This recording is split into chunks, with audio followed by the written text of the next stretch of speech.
Heading into the playoffs, the Blazers were everybody's favorite to win it all, and they certainly looked like they were too hot to be stopped.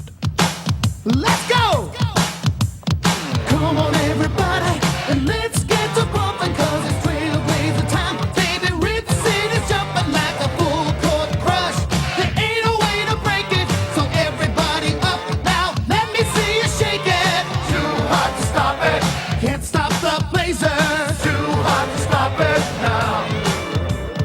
Too hot to stop it.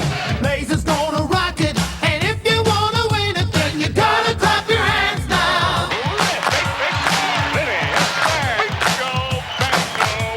You really know we're jamming, cause we're ripping up the net. When you stop, pop and drop it, bust the breakaway steal. With the slam jam to top it, got a half-time lead. I'm full court grinning, baby, Portland's on fire. Got me Rip City spinning. Too hot to stop it. Can't stop the Blazers. Too hot to stop it now. Can't stop the Blazers. Too hot to stop it. Blazers gonna rock it, and if you wanna win it, then you gotta stomp your feet now. Brindle up the middle. That's a muscle shot. He put it in the face. Blazers are red hot. Your team ain't doodly squat. Portland is first class. We'll knock you down on your seat. Seat. So don't try to top it, baby. Don't try to stop it. We're the Portland pride, and we want you all to rock it. So everybody up, now we keep getting better. Rip City, shout it all together. Too hot to stop it. Blazers gonna rock it. Too hot to stop it now. Sing it, Jerome. Too hot to stop it. Stop the Blazers. Too hot to stop it now. Too hot to stop it. Let's hear Buck. Sign me up now. Warning, the following program contains news talk, solutions, and information not found in filtered media outlets. Viewer discretion is advised. Attention, you are now about to enter Filter Free Radio. So open your mind, push reset, and reboot your computer. Excuse me while I whip this out. Filter. It's time for news, opinion, and ass kicking from Filter Free Radio. Better than news, better than talk. Giving the finger to mainstream media. Who's got the goods? They've got the goods.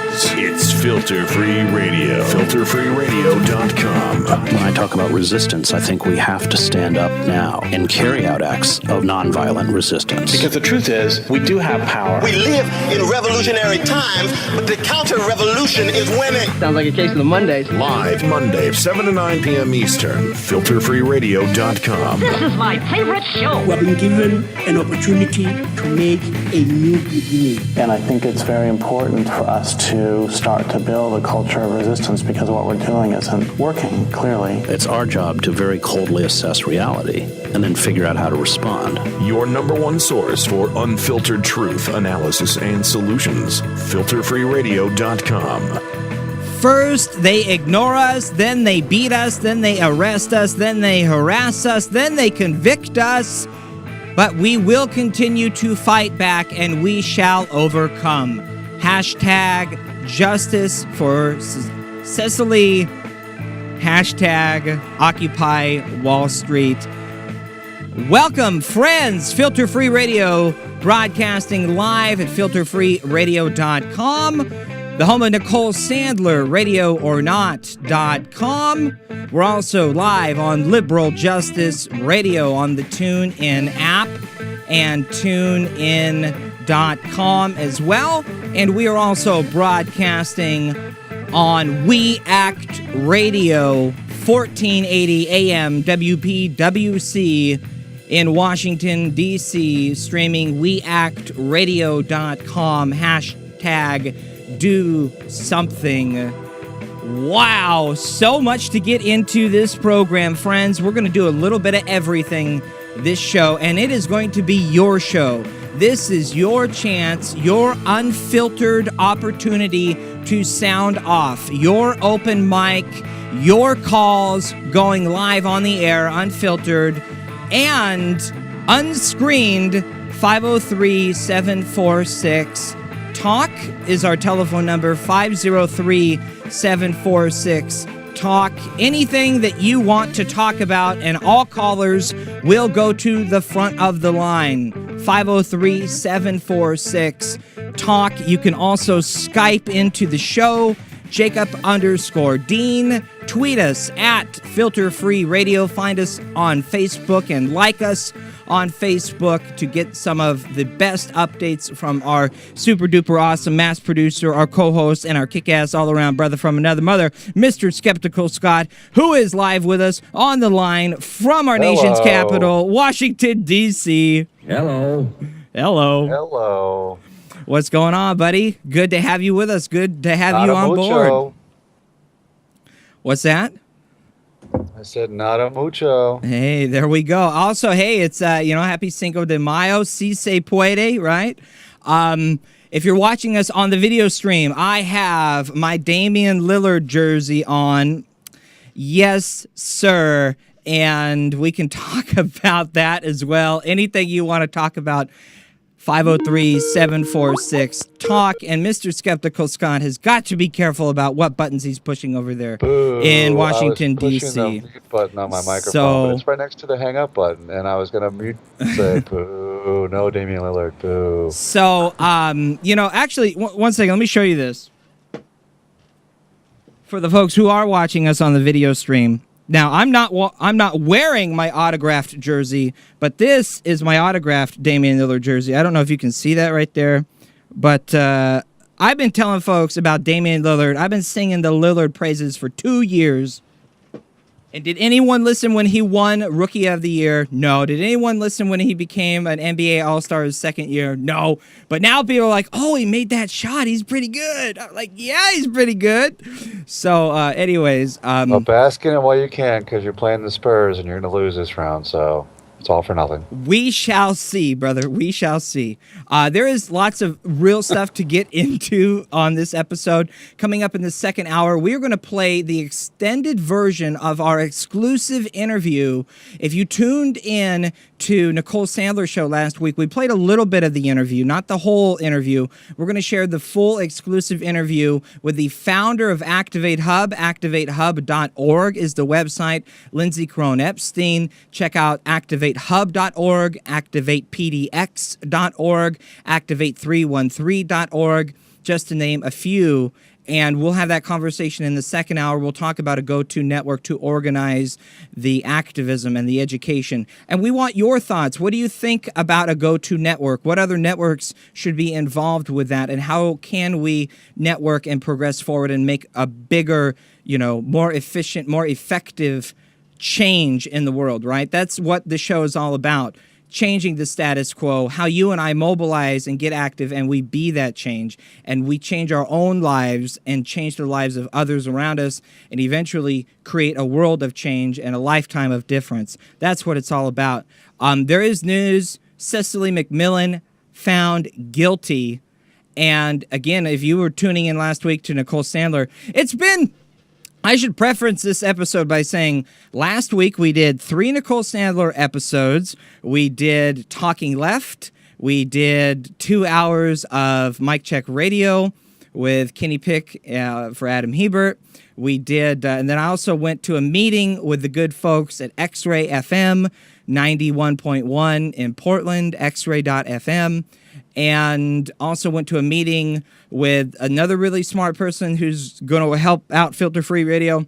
And also, I got to hang out with Tom Hartman on Friday. So it's been a very, very, very busy week. One of those weeks where I don't have time to sit down and produce a super Filter Free style expose of, what co-ops should we be participating in here in Portland and supporting. And that's coming. And more. But there is a few things that I do want to share with you. In addition to the Activate Hub interview, I want to play a speech that we didn't really have time to get into last week, but it's very important. And we're going to start there. And I don't talk about electoral politics very often on this program. I think there are many other outlets who give plenty of airtime for the topic and for all of the candidates. The last time that we did specifically, candidate talk for electoral politics was for Jill Stein, who was running for president, Green Party 2012. Of course, we interviewed Jill Stein. We did a little bit about Shama Savant last week, but I want to take a minute and talk about Nicholas Caleb running for Portland City Council here in Portland, Oregon. The website is calebforcouncil.com. It's all spelled out, CALEBFOR council.com is the website, calebforcouncil.com. And he's got a very interesting bio. He's only 30 years old. He's a college professor. He's born and raised here in Oregon, a local guy. And I went and attended this event put on by 15now.org, talking about raising the minimum wage to the living wage, and we really got into that last episode. In case you missed that, you need to check out Filter Free Radio episode number 114, which is at our homepage at filterfreeradio.com. But we didn't get much into Nicholas Caleb and what he's running on. He wants to raise Portland's minimum wage to $15 an hour in Portland. And talking about that, there's also lots of other issues. The People's Water Trust issue. You can find all the issues that Caleb's been talking about. And if you went to the Tom Hartman gig in Portland on last Friday, Nicholas Caleb was also one of the panel speakers, and it was a pleasure to see Caleb speak. Nick speak again, and so I want to share this video. This is about 8 minutes or so. You can watch the whole video. It's about 20 or 25 minutes long. And I don't want to, because of course we're on the radio in Washington, D.C., and this is a local city council candidate running for office here in Portland. And so I don't want to spend too much time talking about Nicholas Caleb. But if you also have a local city council candidate, like someone like Shama Savant, maybe in Seattle, who is, like an Occupy movement candidate, or someone who's not taking any corporate cash or things like that. We'd love to know somebody about outside of the corporate duopoly of the GOP and the DNC. And the reason why we're talking about it, of course, is Shama Savant proves that you can actually maintain those positions, get the popular opinion, because most people agree with what we're talking about here. Most people agree that you can't live on $8 an hour and organized around real change. But here is this speech. This was at the church over in Northeast Portland. 15now.org put on this event. Portland Socialist Alternative helped organize the event. The Fight for 15 was there. Shama Savant was there. And, of course, Nicholas Caleb running for city council in Portland. The website, calebforcouncil.com. Check it out. Here is this. And then we'll take your calls throughout the rest of the program on anything you'd like to talk about. Enjoy. 15. What do we want? Now. What do we want? 15. When do we want it? Now. What do we want? 15. When do we want it? Now. It's super loud. When do we want? 15. When do we want it? Now. Thank you so much. I want to introduce the next speaker. Next speaker is Nicholas Caleb. As it turns out, a few years ago, Nicholas Caleb was my math teacher at Concordia University, and I ended up dropping out of his math class to join Occupy Portland when that was going on a few years ago. Wow! Yeah! Woo! Right on. I gotta say, that's awesome. I'm really excited to introduce to you Nick Caleb, who's running as an independent for City Council on a Fight for 15 Now campaign. So, without further ado, Nicholas Caleb.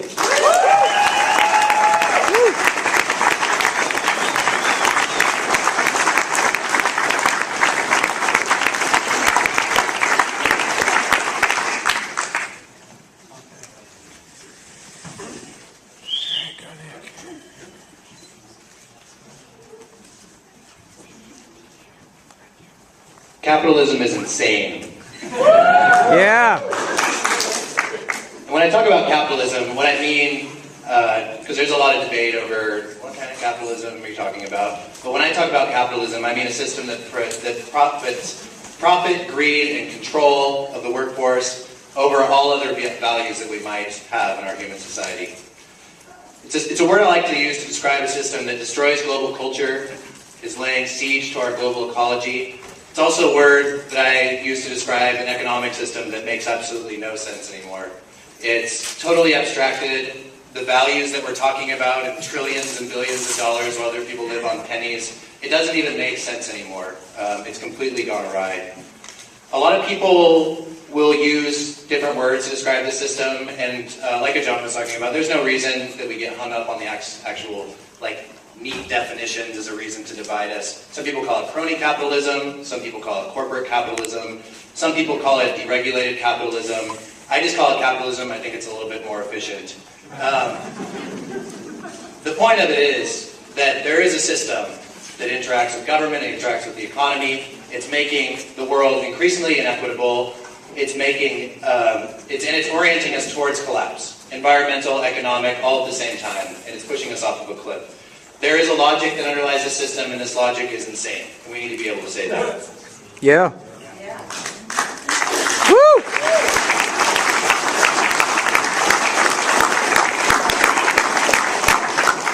And even mainstream organizations, because you would have been crazy to say stuff like this even maybe before Shaman started talking about it in a protest or something like that. But now it's kind of in the mainstream. People can talk about it. And even Princeton University, is coming out with studies saying the United States is an oligarchy, right? Yep. This is the same logic that's going on. Regionally, we interact with capitalism in a variety of ways that's very disruptive to our lives. Right now, we're dealing with fossil fuel exports. People are trying to put coal trains through our cities, which will pollute us and pollute even more Chinese cities where this is going to end up. We're trying to put fossil fuel export infrastructure inside of our city, putting in oil terminals. People are trying to achieve permits for that. That's global capitalism at work. We've got severe industrial pollution in this city. Some of our air quality is some of the worst in the entire nation in some places, and our children have to breathe the effects of it. I'll talk a little bit more about that later.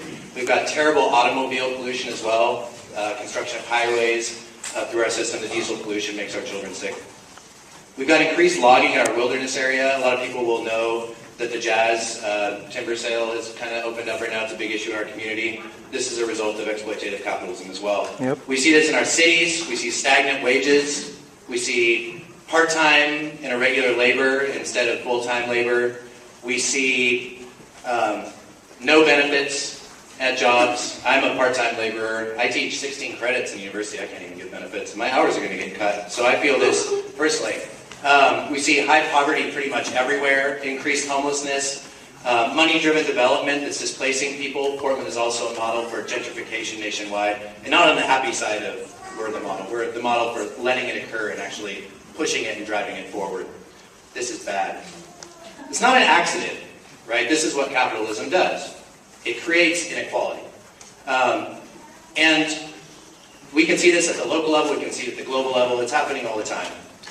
The thing that we can also point at is that there's really interesting effects between global capitalism and local capitalism. Like the fossil fuel exports that are going through the city probably end up going to Southeast Asia somewhere, right? And they're probably going to end up at coal-fired power plants that are using to produce steel, which is going to be shipped across the United States and used to construct our green buildings, right? And so when you really break down like our green luxury high-rise condos that then contribute to more gentrification in our city. So there's a logic when you map this stuff out. You see kind of how it all works together. None of this really works for anybody, except for a small group of people. They've been called many things, most recently the 1%, but there's an oligarchy in this country that's benefiting quite well. Yep. We're going to hear about this, I'm sure, a few times, even for the rest of the night. We probably, in this room, already know this story. It's not the primary focus of the night, but it's worth mentioning wherever room we get into. So we've got something in front of us that we need to fight. How do we actually fight this? That's the question moving forward. Ajamu laid down some great knowledge on that just a minute ago. I think the first thing we have to do is imagine an alternative system. One thing that capitalism does better than any other system that I know of is it convinces everybody that there's simply no alternative to this, and that we've just got to get along with it, and that to say no makes you an insane person. So we've got to develop the ability to say no. When we see insanity in front of us, you can't participate in it, or you become insane slowly but surely. I personally would like to articulate some values that I think might be useful for us in the future.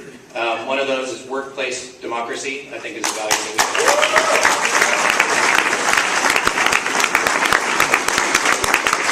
if we want to be very Marxist about it, I want to say workers should control the means of production. Yes. Own the fruits of the labor. Environmental sustainability is a value that we can all get behind. But I think in Portland especially, we're one of these places where we have a greenwashed environmental sustainability, where we can really entertain that growth can equal sustainability, and this logic is just crazy. I favor a bioregional approach to environmental sustainability, where we start to value our system as a whole and start to even implement projects of degrowth at the same time. Yep. We've got to integrate small-scale political democracy. Even probably at city level is too much of too big of a institution for us to really be democratic actors. We've got to have our communities that have democratic say in what happens in our neighborhoods.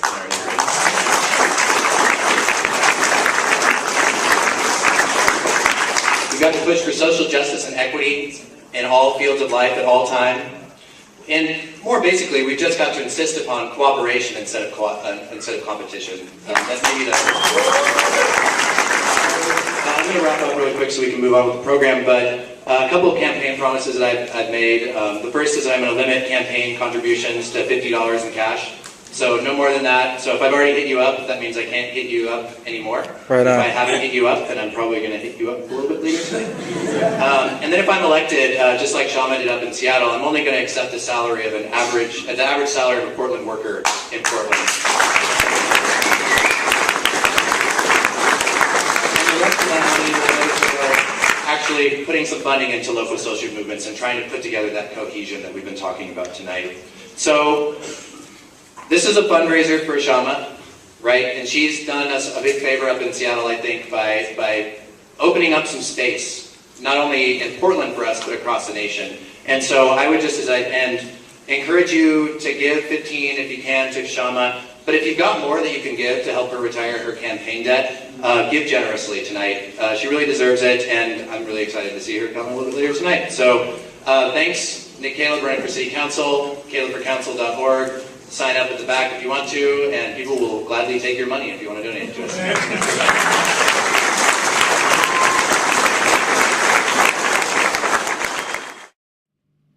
Hey, there you go. I mentioned earlier, both websites work, calebforcouncil.org, calebforcouncil.com, all of the above. Check it out. If you want to watch the full speech and our exclusive coverage of Nicholas Caleb's full speech, you can go to filterfreeradio.com. It's on the homepage. It's also on the highlights page where all of our previous interviews and special guest highlights and things are. And also check out the website and... there you go. I hope to, I reached out to Nicholas, and he might be able to come on the show at some point for an interview.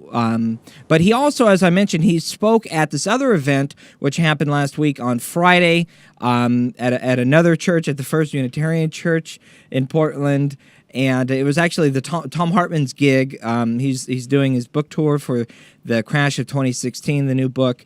And of course, I went down to see Tom. Here's a picture of me at that event. And I signed a petition about for healthcare as a human right. And they took a photo. And so I wanted to get a copy of that to throw that up there on the screen, but not to really plug Tom's book or Tom's event. What was most cool, I think, for me about that event was the other part that they organized of the event, which was a community commons with local individuals and local organizations who are, also being the change and making a difference on local levels and on national levels here in Portland. And a lot of them, there was 30 or 40 of them showed up to participate. And before the event and after the event, we were all downstairs in this open kind of room, and people, representatives from all of these different organizations were there and passing out information and networking. And It was very cool, and I met a lot of cool people, folks from the Alliance for Democracy, and I look forward to talking with them. But I wanted to mention real quick, I just wanted to read this list of all of the different organizations and individuals that were there at this event, because I think this is pretty astounding. And, you know, I first of all, I wish that I was more involved with so many more of these, and I wish that it wouldn't take Tom Hartman coming to town for everyone to get together and organize. We should be holding these community commons on a weekly basis. Do it on KBOO radio or do it on X-Ray radio, and we can turn it into the community commons hour. But people like the Alliance for Democracy, Citizens Climate Lobby, Common Cause Oregon, Community Rights, Portland, the Cooperative Organic Valley, Organic Prairie, Dr. Bronner's Magic Soaps, Economic Justice Action Group, the First Unitarian Church, Equitable Medicines Access Coalition, Friends of Family Farmers, Friends of Occupy Portland, Greenpeace, Healthcare for All Oregon, Interfaith Network for Earth Concerns, KBOO Community Radio, KBOO.FM, Move to Amend, Portland, Oregon Fair Trade Campaign, Oregon Humanities, Oregon Physicians for Social Responsibility, Oregon Progressive Party, Oregon Right to Know Campaign, Oregon Working Families Party, Our Table Cooperative, People's Budget Project, People's Food Co-op, Portland People's Water Trust, radcast.org, and No Nukes Northwest, Rethinking Psychiatry, Right to Survive, Right to Dream 2, Sierra Club, Beyond Coal Campaign, Sisters of the Road, Springboard Innovation, Street Roots, Tom Dwyer Automotive Services, Transition PDX West Side, Tryon Life Community Farm, UU Animal Ministry, Veterans for Peace, Chapter 72, WILPF Portland Branch, X-Ray Community Radio, X-Ray.FM, and Yes Magazine. And these were just some of the people that were at this event. Here's the community brochure, which you can't see on screen. And it was very cool. And we've interviewed people, different folks from these organizations. We've interviewed Brian Wilson from Veterans for Peace, and we've interviewed folks from the Oregon Physicians for Social Responsibility at the No Coal demonstrations and the No Coal public forums that I've attended here in Portland. And I really wish that we could all come together and create a more vibrant, a more frequent community commons and create this network where we can all come together and help each other and support each other. And in the second hour of the program, we'll be talking about a network that could potentially do that at activatehub.org. But Scott, man, what are your thoughts on how all activism begins on the local grassroots levels, and how important it is for people to show up and participate? And it, of course, in the beginning, it's very easy, very basic levels because people just want to get their toes wet. But how important is that? Because you don't. That's all we have left. It's all we have left, right? to be blunt about it, right? It's all we've had. It's all we've ever had. That's part of knowing your history, and we've certainly lost that understanding. It's civil disobedience. It doesn't even have to be civil disobedience, really. The fact of the matter is, resistance at this point, all resistance is local. There is no national network, and there will never be allowed to develop a national network, as we saw with what they did to Occupy, which sort of tried to be national, if you will, at least on a local basis, and then come together collectively nationally. But that's how resistance works. Resistance has always been local. I mean, you start, if anyone doesn't know who CELDEF is, Community Environmental Legal Defense Fund, CELDF, head by Thomas Lindsay. I would encourage you to check out their website, celdf.org, because that's sort of their mission, and I think it should be the mission of all of us, is to co-opt our local municipalities, our local governments, that which isn't entirely corrupted at this point. I mean, there's still those that are corrupted, but the point is, you can't affect national politics on that massive a scale, because you certainly just can't compete with the money. You can't compete with the vested interests that control the status quo, that are the establishment. I mean, Dennis Kucinich I mean, or even who was the Green Party candidate? Jill Stein. Even Jill Stein would never, ever be allowed to be on a national debate stage with either one of the parties. We're working to change that at Open Debates 2016. There's a link to it at our website. We're partners with those folks. But yeah, realistically, that's outside the system. And but what you're saying is realistically, how far is that going to go? Free speech TV might pick it up. That's sort of the point. I mean, even you look at what happened to Occupy Wall Street. Even when you look back at the civil rights movement, a lot of it was based in Alabama and in specific pockets of the South where racism was clearly overwhelming. And so all resistance begins locally. And what you do is when you co-opt your local government, or at least you pressure your local government, and Vermont is very good for this. If you notice, Vermont seems to be leading the way on GMO billing. There's a real good anti-nuclear campaign going on in Vermont. Good stuff. And what they do is they get their elected officials or city council members to pass bills and ordinances and laws, and even if they're meaningless in terms of their effectiveness on a statewide or certainly on a nationwide scale, that does not diminish the work that they do, because that is the example that they lead by, and others should follow. And you can always, that's sort of how these things happen. They start, it's like a fire. Obviously, the fire starts in one little small corner over here, and then it spreads and spreads and spreads.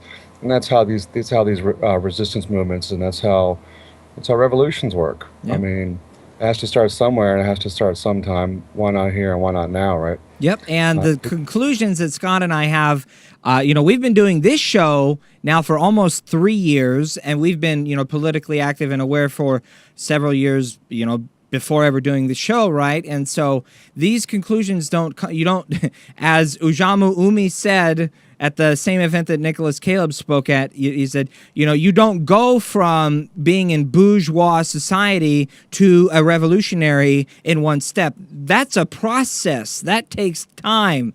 And here we are in the middle of that learning curve and in the middle of that process. But I'll tell you what, we've got to run to a short break here at the bottom of the hour. When we come back, we are going to take your calls live on this a little bit of everything and anything goes episode of Filter Free Radio. Our telephone number, 503-746-TALK.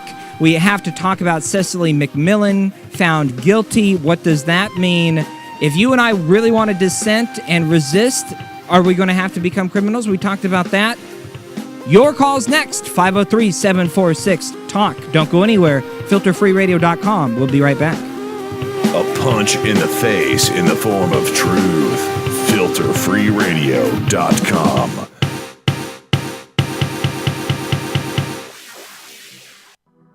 Hey friends, I'm Jacob Dean of Filter Free Radio, your home for unfiltered news, activism, and sustainable solutions. Listen or watch Filter Free Radio live Mondays, 4 to 6 p.m. Pacific, 7 to 9 p.m. Eastern at our official website, filterfreeradio.com. It's a show about changing the status quo and mobilizing we the people to get active, participate, and be that change. Filter Free Radio is also available for free on iTunes, YouTube, Stitcher, Facebook, Twitter, on Nicole Sandler's RadioOrNot.com, and Liberal Justice Radio on the TuneIn app.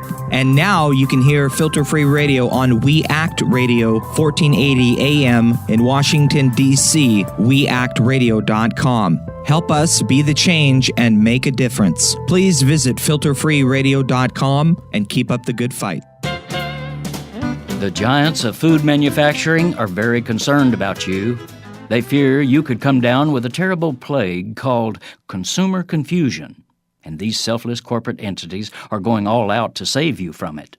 The altruistic corporations say that this plague emanates from the grimy and untrustworthy grassroots. Indeed, several states intend to require food manufacturers that put genetically modified organisms in their products to include that information on their labels. Labeling advocates note that since millions of consumers don't want their families eating foods with altered DNA, putting the phrase "contains GMO ingredients" on the packages will let every shopper decide whether to buy that product or not. It seems both simple and honest. No way, shout lobbyists for the food adulterators. One, they claim that such efforts would create a patchwork of state labeling laws, inflicting confusion on consumers.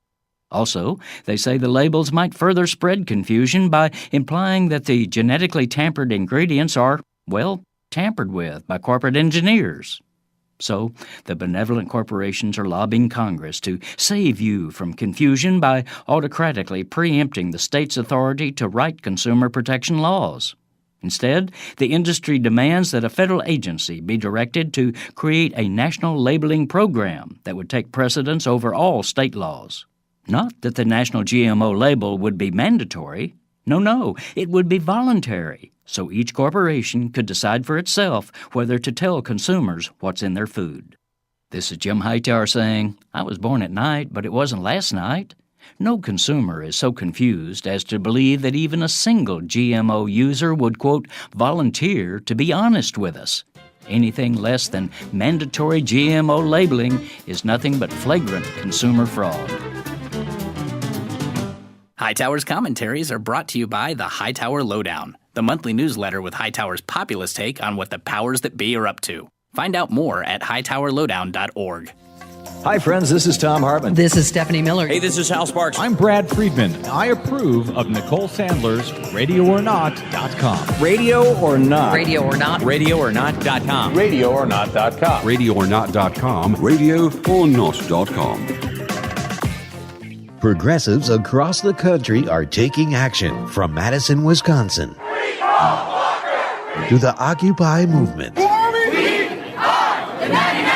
And now, Washington, D.C.'s newest talk radio station, We Act Radio. Progressive Talk returns to our nation's capital. We Act Radio is proud to showcase the biggest names in progressive talk radio, including Stephanie Miller, Tom Hartman, Bill Press, Ed Schultz, Sam Cedar, and original live shows from our Anacostia studios. Speak Easy with Gamone Freeman and Ron Pinchback. Available on your radio dial and on the web at weactradio.com. That's We Act Radio, WPWC 1480 AM in Washington, D.C. Truth is our product. This is Liberal Justice Radio. We interrupt our program to bring you this important message. I love you. Now, back to our show. Liberal Justice Radio.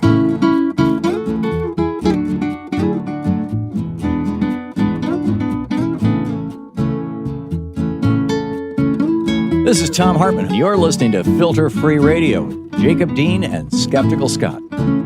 And welcome back to the show, broadcasting live, filterfreeradio.com, also radioornot.com. We're live on Liberal Justice Radio on the TuneIn app and tunein.com, and we are broadcasting on We Act Radio, 1480 AM WPWC in Washington, D.C. It is your show, friends. Our comment line is open for you, your open mic, your unfiltered way to communicate, to participate in the conversation. Give us a call. We'll be taking your calls all episode long. 503-746-TALK, 503-746-TALK. And to kick off our call-in segment for the rest of the show here is our good friend, brother from another mother, on the line with us, the fearless, independent, investigative journalist, Mr. Mark Taylor Canfield. Follow his work on Twitter at @MTaylorCanfield, on Facebook, facebook.com/MTaylorCanfield. And Mark, always good to hear from you, buddy.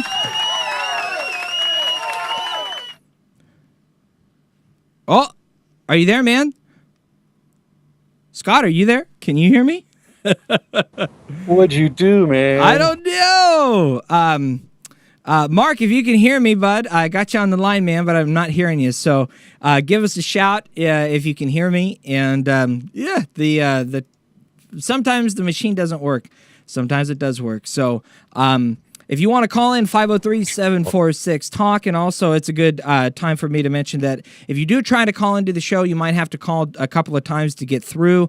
If you're not able to get through, you can always leave your messages anytime, 24/7. Of course, if you're listening to us on a recorded podcast on the free iTunes, free YouTube, free Stitcher, you can always call our comment line when you're listening to us on the comment line, or when you're listening to us on the podcast, rather, and that's 503-746-TALK. All right, brother from another mother, Mr. Mark Taylor Canfield, on the line with us up in Seattle, Washington. What's going on, buddy? How you doing? Wow, that was scary. Dead air. That's the one radio no-no. But something happened. I could hear you on the live stream, but I couldn't hear you on the phone. So I'm here. This is Mark Taylor Canfield reporting from beautiful downtown Seattle, home of Starbucks, Boeing, Microsoft, legal marijuana, the $15 an hour minimum wage, and pepper spray. Yes, we had another May Day mashup between the protesters and police on May Day, something that's become an annual ritual in the Emerald City. Oh, no. So I wanted to give you a quick report on that. Yeah, tell us about May Day, yeah. Well, I wanted to give a shout-out to you, too. I've been hearing you all over the air, covering for Nicole, Nicole Sandler on Radio or Not, while she's covering for Randy Rhoads. By the way, I'm really sad to hear that she's going off the air on May 16th. Yep. Also heard you on Talking Left, We Act, Radio. You're all over the place, Jacob. Definitely doing a great job. I feel like I just wrote a book or something doing the media tour, Marathon. But happy to do it, man. Happy to do it. Got to get the word out somehow, I suppose. So. Hey, Scott. Kudos to you, too, for sticking with it for all these years with Jacob. I think things are finally starting to take off, and, we appreciate what you guys are doing. So definitely keep up the good work. Definitely. I appreciate the positive feedback, man. Sometimes it's a little exhausting, and it feels quite futile. But, it does not diminish the work we do, so. Ditto, the fact that you guys give me a shout-out and support me, helps me feel the same way, because I'm telling you, yeah, I pull some all-nighters and don't get enough sleep and get crabby, and, all it takes sometimes is one person to say, hey, appreciate what you're doing, and it makes it all worth it. And also, I must have finally made it, because I was actually a guest on both the Randy Rhoads show and the Tom Hartman show in 1 week, so something's going right. Nice. Yeah, we were talking about the $15 an hour minimum wage national campaign. And also, Tom was in town. Tom Hartman was here talking about his new book, The Crasher 2016. Yep. And I guess that was the day before or the day after he was down there in Portland. He was here on May Day. Yeah, day before. He went to Seattle on Thursday on May Day and Portland on Friday, yep. Yeah, and I just kind of laid low in the crowd and didn't really, make myself known, because I figured, I get to talk to him all the time on his program, so I wanted to let other people speak. And then he came up to me afterwards and said, Mark, if I'd known you were in the crowd, I would have brought you up on stage to talk about the $15 an hour minimum wage, because for some reason, during the entire question and answer period, no one even mentioned it, which blew my mind. But wow. I really, I was shocked, because I was there with him at Town Hall, and I'd been watching the news and following to the Twitter feeds, and Seattle was pretty calm. There was an anti-capitalist march, that May Day march, that started at Seattle Central Community College. By the way, that's where Shama Sawan is an economics teacher. Oh. But I didn't really, things seemed really calm until later in the day. There was the big Comité march with a huge contingent of the $15 an hour minimum wage campaign, 15now.org, down at Westlake Park. But that was all, peaceful and friendly, and lots of great music and amazing Hawaiian dancers in the street and smudge pots and just fun. And little did I know, but several blocks away, there was this rogue group, if you want to call it, who took to the streets and decided to just take to the streets all day, which has become sort of a tradition in Seattle. But eventually, later in the evening, of course, after the cameras are gone and people are no longer watching the news, well, that's when the pepper spray comes out. And there was a confrontation between the police and this group up on Broadway on Capitol Hill, the usual spot. That's actually the place where the police riot took place during the WTO demonstrations. But there was a standoff in the middle of the street, and the next thing you know, there was some garbage cans on fire and pepper spray flying and people being arrested, and ended up with, I guess, 9 arrests. Went on until 10:30, 11 o'clock, this sort of usual confrontation between authority and these, what I call the young Turks, the folks that see capitalism as the problem and want to get out there and raise some attention to these issues.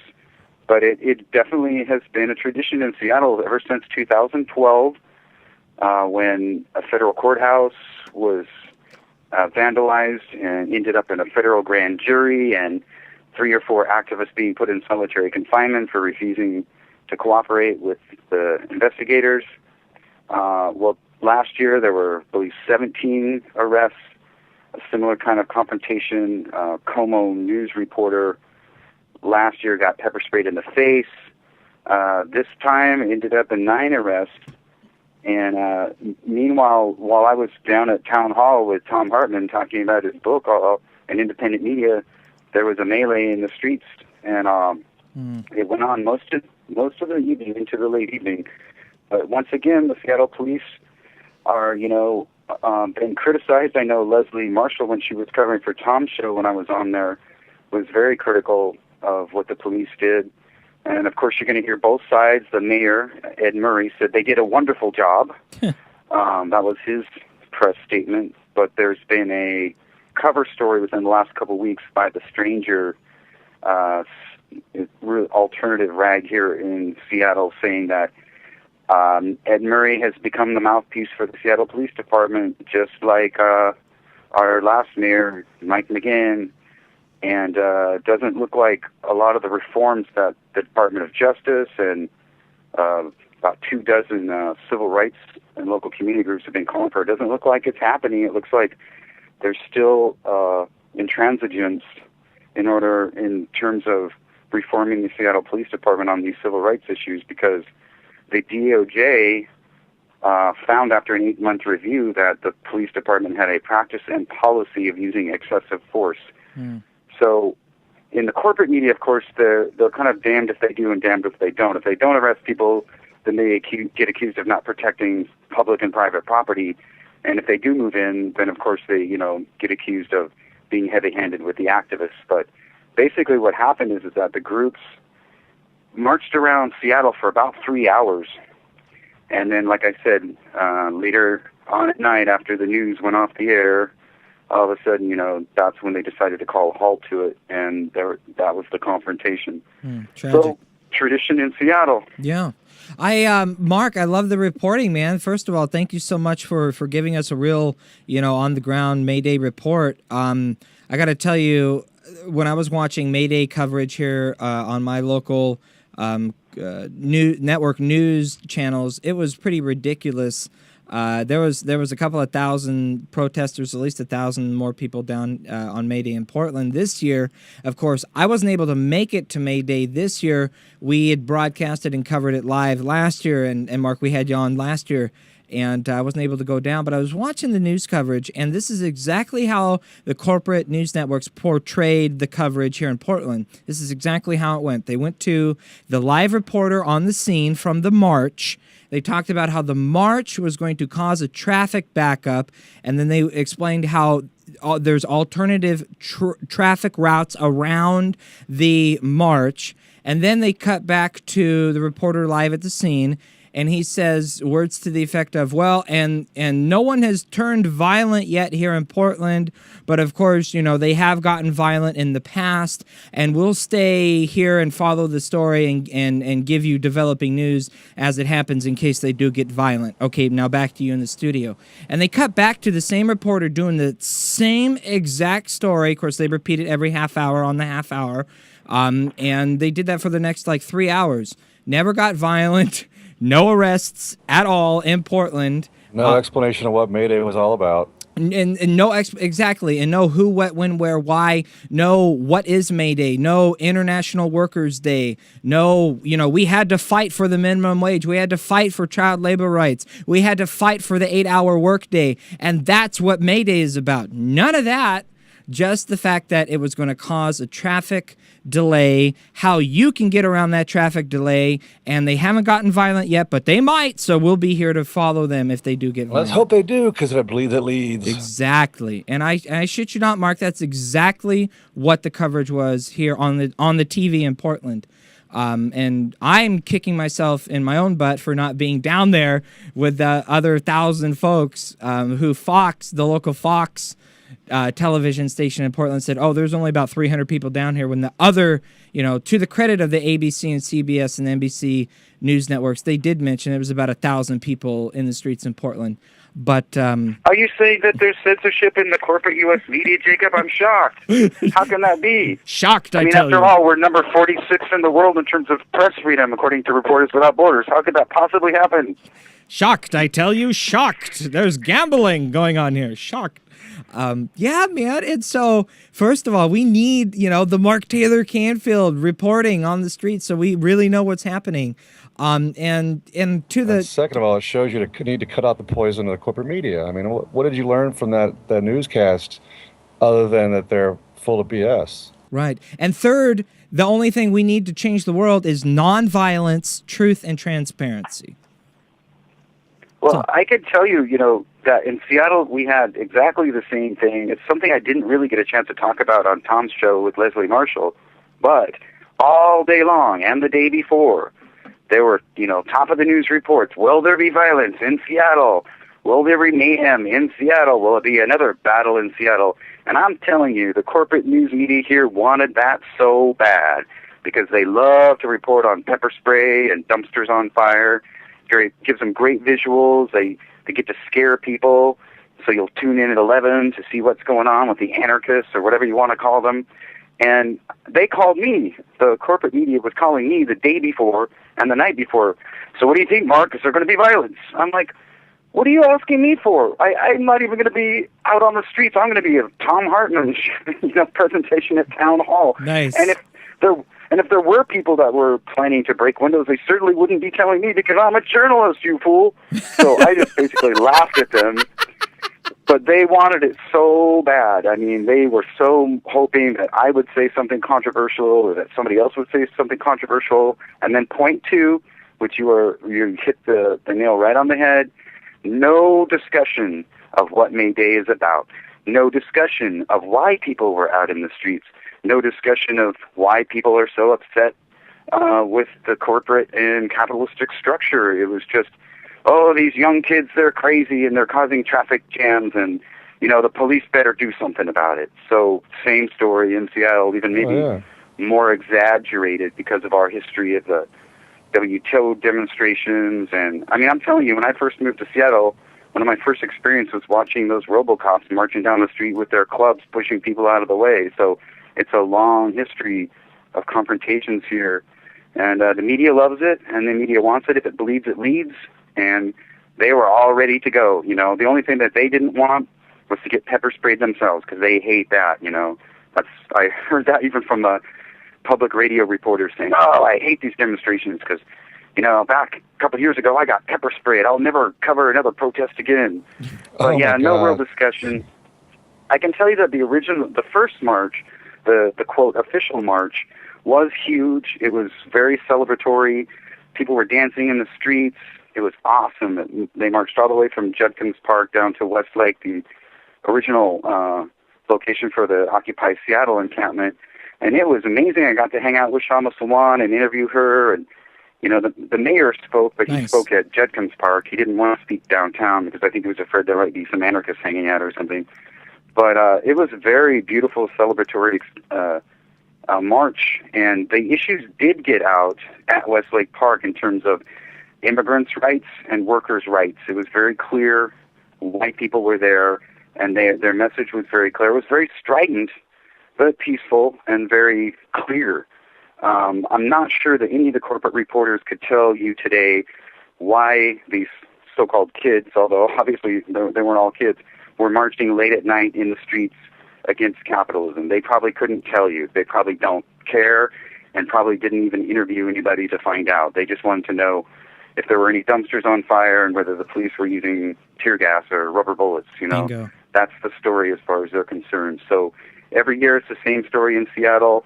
It's all about pepper spraying anarchists. And this year, not so much talk of anarchists, but a lot about these so-called anti-capitalists, because the march was self-designated as an anti-capitalist march. So instead of anarchists, this year we had anti-capitalists, whatever that means.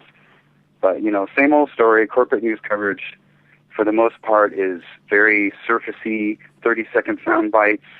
The reporters don't hang out and stay with the action to find out what's really going on. They just get their little live report in, and then after the anchor person gets their hairspray and makeup done, then they go on the air for 30 seconds and they're done. And then they just leave it to the police to take care of the problem, as they would put it. So that's the story in Seattle as well. It sounds very similar to the way that the media tries to portray things in Portland. Well, go ahead, man. Go ahead. Go ahead, I was Scott. just going to say, it exemplifies the need for alternative media. I mean, it's the whole, it's infotainment, it's not news. And these people are not journalists, they're entertainers. And they don't want to get their hands dirty. They just want to be on television. And it's really a narcissistic kind of culture of, I've been around these so-called media types, and they're very, very narcissistic, and they love being on camera, and it's all about them and nothing to do with the news. It's more about what kind of sensationalism, how we get more viewers. I did a good job today reading the script. It's not about, it's more the day-to-day things, not really about any essence of any real meaning behind what is actually going on. And so it's just more reason for us to tune that kind of poison out. So we can actually think for ourselves and speak in our own language, not the language they give us. And of course, that requires reading. It's what's most scary about our current civilization is that we've shifted from a print-based society to an image-based society. And image-based societies are built around spectacle and imagery and sensationalism, and that's where we are today. And so it's just, exemplifies the need to cut that stuff out of your life. You stole my thunder, dude, because I was just about to say that, and that's exactly why we need, the Mark Taylor Canfield report, the MTC report, and that's why we need unfiltered news that we can trust, like filterfreeradio.com. Of course, we make it clear that this is also our opinion-based show, and our opinions are not paid for. There is no, advertisers that we are beholden to. Scott and I are just doing it because we believe in it, and we feel the need and the moral obligation to the future generations and those who came before. But Mark, we do have to run to a break here at the top of the hour. The next 5 minutes, I want to throw it back to you before we run to a break for your final thoughts and anything we might have missed that you wanted to mention before we do run to the break. Well, Scott, it's a breath of fresh air to hear you say that about corporate media, because I have to hang out with these guys all the time, and it drives me crazy because they all wear their little corporate jacket with their logo. They won't talk to anybody except their own people. They have this really elitist kind of I'm better than you attitude, and they certainly don't want to interact with the public, and they certainly do not want to stay and cover the story. I always say that the difference between alternative and independent media and corporate media is that the alternative journalist like myself is going to be there until midnight, following the story, talking to people that were involved, trying to witness and observe and, get the facts. And you're not going to see that with the corporate media. They're going to show up for 30 seconds and then leave. Yeah, because you're there to do exactly what you just said. You want to know what's going on. You want to get behind the meaning behind things. These people are careerists. They're just there to stroke their own ego and hopefully further their career. But it's like they don't want to get their hands dirty, and they don't want anything to do with it. They just want to make sure that they're on television in a good light and they do a good report and they look good and they can put this in their portfolio for the next job that they get. It's all about them. It's a real cynical, narcissistic environment. If you've ever been around these people, a lot of them have plastic surgery. I mean, it's all about them. Yeah, they're living in a bubble. They really don't want to reach out to the community or interact with the average person. They look at you like, hey, I don't have time for this. I'm busy. I'm important. Who are you? And it's like, it's like dealing with movie stars in L.A. It's really annoying. I was just about to say that was my culture. Same thing, yeah. My culture shock of moving to Washington D.C. for 2 years was I come from Portland, Oregon, and going to D.C. and being, thrusted into something like that is just a culture shock for someone like me. Yeah, that's what makes the White House Correspondents' Dinner so corrupt. So it exemplifies the corruption of our so-called journalism or media. It's a real ego stroke for these people to be rubbing elbows with so-called celebrities. I mean, it's all about who, it's people get the name drop. I was there with so-and-so and so-and-so, and who gives it? It doesn't matter. It's like, it's all about, it's what do you call courtiers? They're courtiers to power. They suck up to power and they want to be, they're just a bunch of wannabes. The establishment, yeah. Yeah. Especially in Washington, D.C. Yeah. The White House press corps, oh my God, all they want to do is rub elbows with the powerful. That's all they're interested in doing.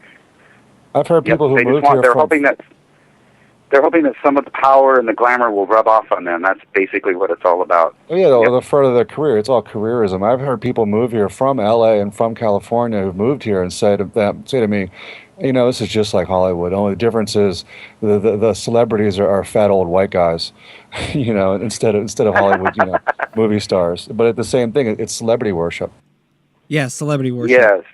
Yeah. Oh, well, that's the way it is with a lot of journalists and a lot of TV anchor people. It's the same thing. They are a cult of personality themselves. It's more about the person behind the microphone than the information that they're delivering. And I'm so tired of that. It just drives me nuts. That's why I love Amy Goodman. That's why I love Free Speech Radio News. People who do not try to pretty it up. They don't have your, nice little NPR acoustic cello music, in and out during the story. They are just telling you what's going on. And a lot of times it's not pretty. A lot of times you can't dress it up, and what is that phrase? You can dress it up, but it's still a pig. It's like, putting lipstick on a pig, man. You can, you can put frosting on a turd and call it a cupcake, but it's still going to taste like shit. Exactly. Hey, on that note, we're gonna have to run to a break here at the top of the hour. Mark Taylor Canfield, investigative journalist out of Seattle. Follow him on Twitter at mtaylorcanfield, facebook.com/mtaylorcanfield. Brother from another mother. Always appreciate the brilliant reporting, especially on May Day. It's good stuff, buddy. Keep up the good work out there. Keep up the good fight, man. And let's talk soon. Well, like I said, it's a breath of fresh air talking to you folks. I love these independent, authentic voices on this new media, these new networks that are popping up. And check my stuff out. You can get my free online newspaper called Global Newsfeed if you go to paper.li. And you can also check out my writing at Truthout, blogging at Daily Coast, and writing over at Op-Ed News. And I will have my own radio show soon, so I'm working really hard on that. And thanks for the support, Jacob. I really appreciate it, your technical expertise, and I will be asking you a few more questions, I'm sure, before I actually get on the air. So thanks a lot, you guys. Keep up the good work. I love you. Right back at you, buddy. Thanks, Mark. Good stuff. Sounds great, man. And on that note, let's go ahead and run to a break here at the top of the hour. When we come back, our exclusive interview with the founder of ActivateHub.org, Lindsay Crone Epstein, and more of your calls. It's your show, friends, unfiltered. Call in, go on the air. Your calls go to the front of the line, 503-746-TALK, 503-746-TALK, filterfreeradio.com. We'll be right back. Filter Free Radio with Jacob Dean and Skeptical Scott every Sunday from 12 noon to 2 p.m. Eastern. We Act Radio, 1480 AM WPWC. WeActRadio.com.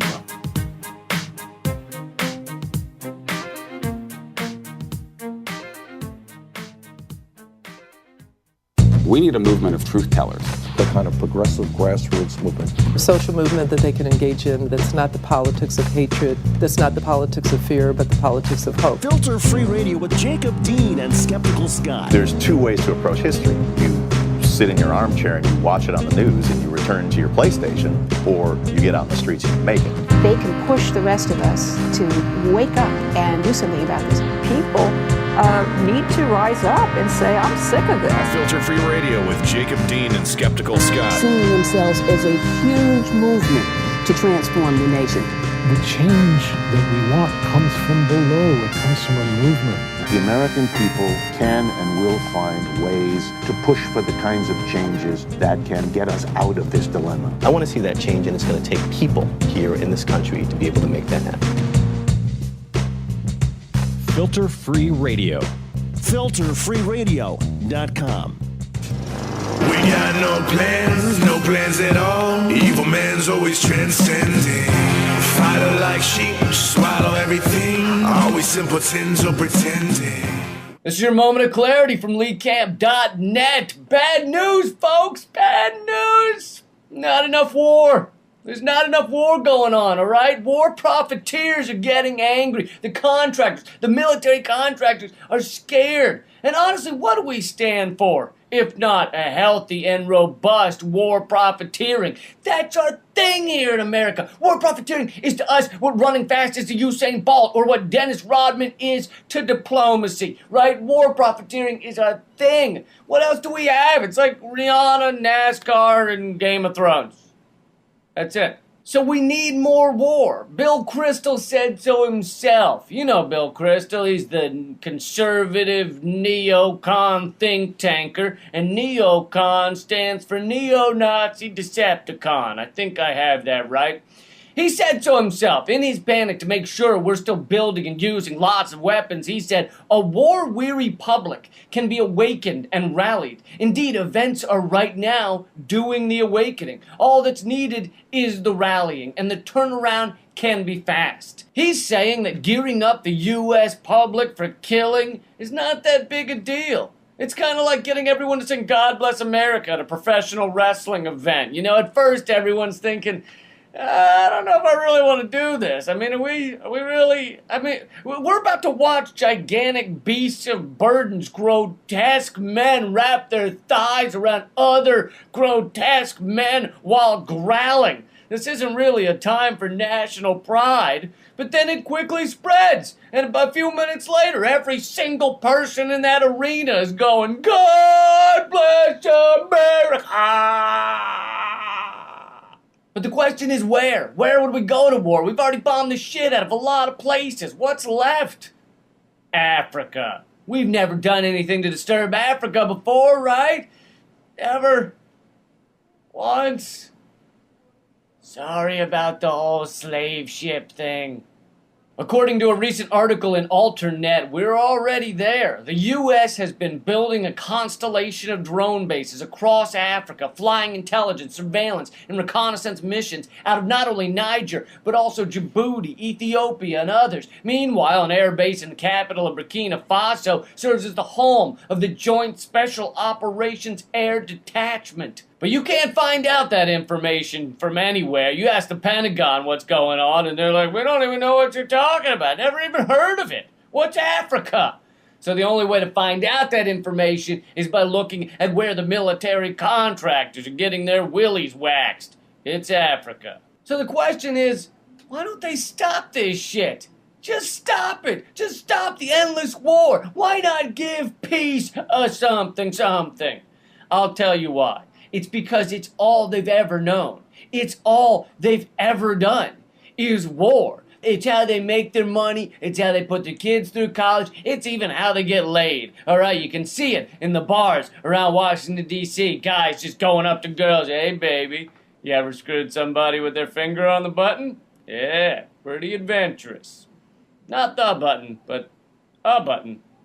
All they ever do is plan to blow shit up, then plan what to do after blowing shit up. It's all they know. You take that away from them, and they're like a retired NFL player, all right? They're just fat, overweight, spend all their money waddling around, signing autographs at Walmarts for $5 a pop. That's been your moment of clarity. Depending on when you watch this, my new comedy hour, We Are Nothing, might already be available for digital download only at LeeCamp.net. It's just a $5 recommended donation, and you get to see a full hour comedy special live at the Bowery Electric in New York City. So check that out. And by the way, if you have a podcast or radio show, let me know. And maybe I can come on, do an interview, talk about my new comedy special. Just email me at LeeCampMail. It's going to happen. Gmail.com. Keep fighting. We will not apologize. This is Liberal Justice Radio. The greatest gift to mankind since Tutti Frutti ice cream. Liberal Justice Radio. Filter. It's time for news, opinion, and ass kicking from Filter Free Radio. Better than news, better than talk. Giving the finger to mainstream media. Who's got the goods? They've got the goods. It's Filter Free Radio. FilterFreeRadio.com. When I talk about resistance, I think we have to stand up now. Carry out acts of nonviolent resistance. Because the truth is, we do have power. We live in revolutionary times, but the counter-revolution is winning. Sounds like a case of the Mondays. Live Monday, 7 to 9 p.m. Eastern. FilterFreeRadio.com. This is my favorite show. We have been given an opportunity to make a new beginning. And I think it's very important for us to start to build a culture of resistance because what we're doing isn't working, clearly. It's our job to very coldly assess reality and then figure out how to respond. Your number one source for unfiltered truth, analysis, and solutions. FilterFreeRadio.com. Welcome back to the second hour of the show. So good to have you on board with us at FilterFreeRadio.com, RadioOrNot.com, on Liberal Justice Radio, on the TuneIn app and TuneIn.com, and also on We Act Radio, 1480 AM, WPWC, WeActRadio.com. However you are joining us, so good to be with you. Here's a question for you, friends. What happens when you become aware of what's going on, you feel you have a moral obligation to do something about it, to be the change, to mobilize the people and to get active, and you begin to show up and you begin to participate in nonviolent protest and nonviolent dissent and nonviolent resistance, and then you are abused by excessive violent force used by the police state against you, and you allegedly attempt to use some self-defense and elbow the abusing cop, you know what happens to you? You get found guilty. You get railroaded into being found guilty, and Cecily McMillan, the 25-year-old Occupy Wall Street nonviolent organizer who was allegedly sexually assaulted and brutalized by a police officer at Zuccotti Park, is now found guilty and facing up to 7 years in prison in what her supporters are saying is an absolutely ridiculous, cruel twist. Today she was convicted of felony assault on the very police officer that she says is her perpetrator. Quote, "This threatens a chilling effect over protest movements going forward," said Stan Williams, the media coordinator for Justice for Cecily, in an interview with Common Dreams. It's over at commondreams.org. If folks tuned in to the Nicole Sandler show last week on RadioOrNot.com, Skeptical Scott and I were filling in. One of the things we were talking about was Chris Hedges' article, The Crime of Peaceful Protest. I just wanted to mention a quick follow-up that Cecily McMillan was found guilty today of assaulting the cop who was assaulting her, and it's not self-defense. And no, you're not a nonviolent protester. No, you're a threat to the corporate state, and you've got a college degree, and you know how to resist and how to dissent. So we're going to have to make sure that you're not able to participate in that resistance and in that activism for as long as we possibly can. Cecily McMillan. As Chris Hedges writes, the message is very clear, friends. The corporate state does not want you and I to dissent. And if you have a problem with that, like Scott and I have a problem with that, we'd love to hear from you. We'd love to hear your participation, your calls, unfiltered. You go to the front of the line, anything goes, 503-746-TALK. Anything you want to talk about, 503-746-TALK. Scott, before I play our exclusive interview with the founder of Activate Hub, which is coming up next, what are your thoughts on today's ruling on the Cecily McMillan case? And what are your thoughts? Well, I think it's quite simple. First of all, if you ever read the article Hedges wrote last week, Chris Hedges wrote that article where he interviewed her about her experience, and then there's a link to the Democracy Now! Interview which was 2 days or 3 days after her abuse back in 2012, marking the 6-month anniversary of the Occupy movement. And so in any case, it's clear once you see her in the Amy Goodman interview on Democracy Now! That she was brutalized. I mean, she's got bruises all over her, and she's visibly disturbed. I mean, you could say that she's shell-shocked. That's PTSD, you could tell. And so, because she had a seizure. I mean, and also that they show clips from the video, which is available on YouTube, of her arrest, where she's having a seizure and convulsing on the ground. It's really just, and you got to remember that this is someone who was sitting in a circle in a public park. Well, that's actually a private park, since Zuccotti is not public. After it was closed, and then the police just brutalized everybody. It's sort of a, it's just as emblematic of the overreach of the security state. And this is what happens when people resist. It's part of the criminalizing of dissent. And she's just one case study of what, and of course they made an example of her, of what happens when you do organize, you do become a leader, and she was a leader. I mean, let's face it. I mean, as much as we want to deify the Occupy movement for its leaderlessness, it was horizontal in terms of its hierarchy, but it was not leaderless entirely. I mean, everything needs a little bit of leaders. You just need to not give them autonomy. And so she was singled out as a leader, and apparently it was an undercover cop who arrested her, and she elbowed an undercover cop in the face. I mean, how are you going to know it's a cop if he's undercover and he's grabbing your breast from behind, right? And again, is this really a felony? Is this really a 7-year sentence? I mean, what exactly is this? Even in the worst case scenario, it doesn't seem like the punishment fits the crime. No. So, but the example is made, and this is what happens to you when you do dissent. And she is a victim of that, and it's part of the death of our democracy, the death of our justice system. And clearly, justice does not prevail, and the courts are being utilized as part of the security state to railroad people who do dissent and who do step out of line.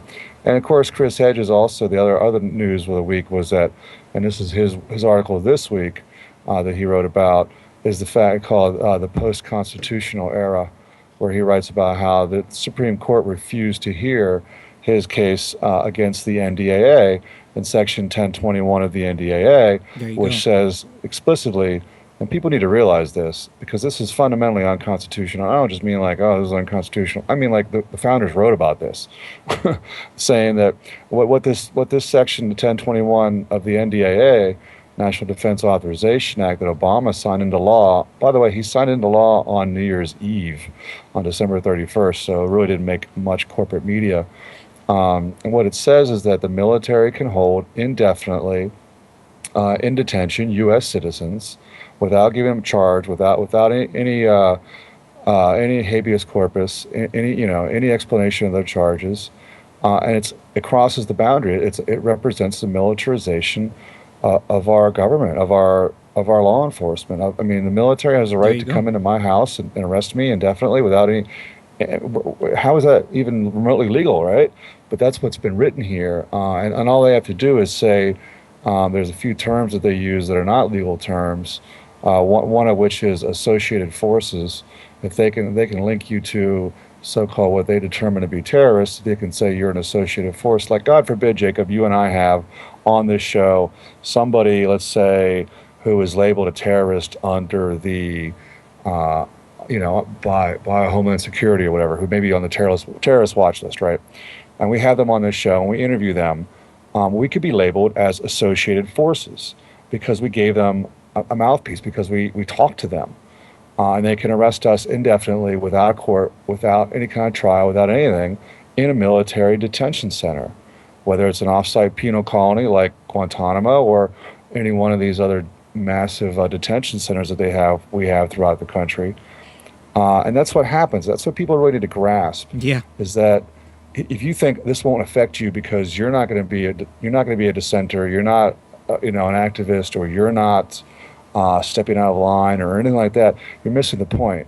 Because the point is, this gives the government authority and autonomy to be judge, jury, and executioner of your life because they decide to do this to whomever. And what it really does is it allows them the opportunity to seize on any kind of any kind of subculture or any kind of group of people within society. And these group of people can be, they can be the Black Bloc anarchists, or they can be a knitting group in Ohio, or Quakers, or you name it. Fill in the blank of what you think is innocuous enough that they wouldn't be considered criminal or even dangerous. But that's what happens in these. It's fascism. This is what happens in totalitarian societies. Everybody becomes a threat. Everybody who has any kind of semblance, of what is really going on, is a threat to the establishment, because the establishment exists on fraud. Force and fraud. Initially fraud, obviously, because let's face it, if you watch corporate media, you realize what the fraud is. If you're not watching anything but corporate media, you are just imbibing in the fraud. You don't know any better. But if you step out of that mainstream propaganda machine, and you start to think for yourself, and you start to read from alternative you break down perspectives, that fraud, soon they use the force on you. Hence Cecily McMillan. Bingo. And that's what happens with these people. And let's face it, Cecily McMillan is a grad student. I mean, she's highly educated, and she comes from a long background of people who have dissented. I mean, she's also a minority, so that's a double whammy. And of course, it's and she's young, which makes her a real threat. I mean, it's really sad, and as Hedges points out in his article, what this does is, and the goal is not only to use her as an example, but others like her. If let's say she gets probation and doesn't get actual sentenced, what it does is it prohibits her from doing any kind of activism, because she's going to be on probation for an extended period of time, which means there's no activism allowed by this. Otherwise, you go back to jail. And so it's if you're paying attention at all, it's very, very, very frightening. And it should not deter anybody from standing up and speaking out. But because deterrence is obviously the goal here. Yep. But it is a clarion call as to what will happen. They've made it clear what will happen to you if you do dare, stand up and scream that the emperor has no clothes. But we still have to, because we don't have a choice. We're going to have to do something about it. That's the thing. And you get another. The point is there will be a galvanizing moment, like we do know in terms of what happened with Rosa Parks. Right. There will be a galvanizing moment where somebody does something so innocuous, and it becomes so ludicrous that people go, "Oh my God, this is enough!" And you do end up with enough people in the streets that there is some sort of blowback for this, and that the government does actually, hopefully, back down. And let's face it, I'm not anti-government in any. Governments are fundamentally necessary. The problem is when a government and the merge, and this is what Benito Mussolini, if anyone doesn't know, defined as fascism. Fascism is literally defined as a merger between corporations, business interests, and the state and the government. And that's which is where we are. State. Right, which is where we are. So we don't have a democracy. We don't have a government of, by, and for the people with justice. It's the dollarocracy. Right. We don't have liberty and justice for all. Clearly, we have liberty and justice for the very, very wealthy, and we have predatory capitalism and a police state for the rest of us. Yeah. And that's pretty obvious. If you want to follow the conversation on Twitter, it's #Justice, the digit 4 Cecily. #Justice for Cecily, CECILY. And folks are sounding off on Twitter. If you want to sound off on Filter Free Radio, what are your thoughts on the criminalizing and the silencing of dissent, the violation of our constitutional rights? If you want to speak out and speak your mind, that is, if you still can and you still dare, our comment line is open at 503-746-TALK, 503-746-TALK. And folks who do listen on the podcast can call in and still participate your comments on a recorded podcast as well. Just call the comment line and leave your messages at 503-746-TALK, and then listen to the next podcast when we play your messages. This is from... I'd also like to point out before we move forward that given the Cecily McMillan case, that after she was found guilty, she was immediately remanded to Rikers Island She was not in her, even though her attorneys requested bail, Right. she was denied bail and remanded to Rikers Island. Right. And this is a 25-year-old woman here who may face 7 years for elbowing a police officer, right? Elbowing a police officer who grabbed her from behind. I'm sorry, an undercover police officer. And yet she's being railroaded. Look up Rikers Island, first of all. Rikers Island is a supermax penitentiary. It's bad. People die, people get killed in Rikers Island. And she's being remanded there until sentencing without bail. And there's no justification for that. And if you look at the history of the judge, Judge Ronald Zwiebel, who ordered McMillan to be detained without bail, it's just the guy was defined as a prosecutor in a robe. It's just a railroading of an individual who decided to speak out. And also in a statement immediately released following the verdict, Justice for Cicely declared, quote, "We recognize that as poorly as Cicely has been treated these past 2 years, she was lucky enough to have an amazing support system comprised of representation from the National Lawyers Guild and Mutant Legal, as well as significant financial help from supporters of Occupy Wall Street and a team of 10 who tirelessly worked to bring her cause to light and support her through this trying time. It's harrowing to imagine how many unfortunate people encounter this system without the resources Cicely had, though we know countless innocent people are forced to plead to felonies and ruin their lives every day in this building," end of quote.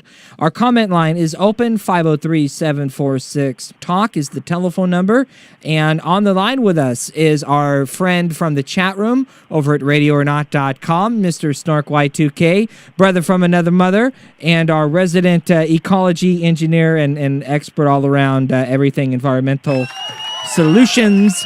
Snork, brother, what's on your mind, man? Well, this time, not ecology. I wanted to call in about this verdict because the same day that this verdict comes out, that she has to be eligible for so long in prison, and it's so horrible. We did have a rape today, that a conviction where the rapist was again sentenced to 45 days of probation. And it's quite a different attitude because he was given the reason by the judge that that was appropriate to let him off because he's going to be a good athlete and he's probably going to get a scholarship into college. However, other recent rapes have gotten similar, such as by the teacher in Montana that raped a student and got 30 days.